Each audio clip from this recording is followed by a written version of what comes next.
हमारे पूज्य गुरुदेव सदा कहा करते हैं, जीवन में अपने पाप को लेकर, अपने ताप को लेकर भगवान की शरण में चले जाओ।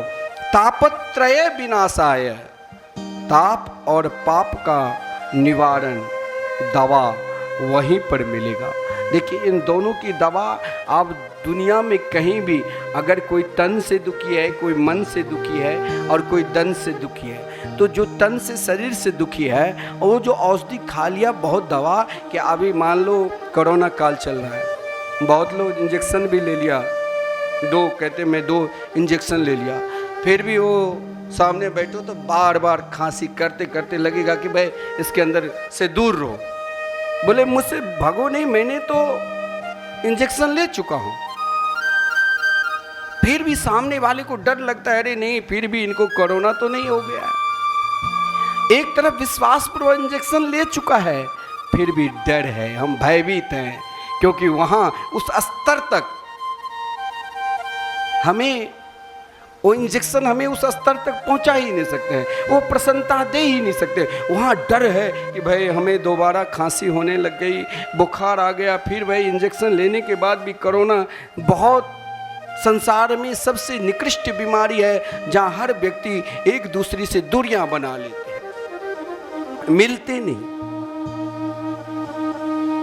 लेकिन मेरे प्रभु, मेरे गोविंद कितने दयालु हैं, कितने कृपालु है कि महाराज अपने ताप को भी कहते हैं कि देखो तुम, दुनिया तुमको महाराज सामने नहीं बैठने देंगे। हर बीमारी, चाहे संसार के अनेक बीमारी की औषधि बना हुआ है, लेकिन उन औषधि को खाने के बाद भी बीमारी आ जाता है। लेकिन अगर इन बीमारी को दूर करना है तो तन से, मन से, धन से, इन बीमारी को दूर करने की एकमात्र प्रभु के चरणार बिंद के शरणागति को स्वीकार कर लो। चाहे तन से दुखी हो, चाहे मन से दुखी हो, मन को भी अगर मुस्कुराहट पैदा करना है तो भगवान के शरण में जाओ।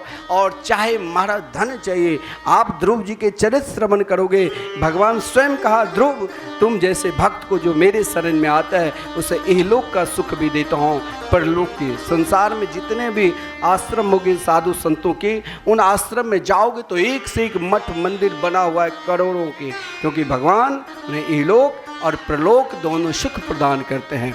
इतना ही नहीं, केवल ताप से ही नहीं, अरे अपने पाप को भी भगवान के शरण में ले जाओ, क्योंकि ताप और पाप को दोनों लेकर हम यदि भगवान के शरण में जाते हैं और प्रिया प्रीतम के चरणों में हमें नमस्कार करना चाहिए। जीवन में सत्संगी हम सबको भगवान से मिलाते हैं, चाहे वो सबरी हो, चाहे मेरा हो, चाहे कबीरदास जी हो।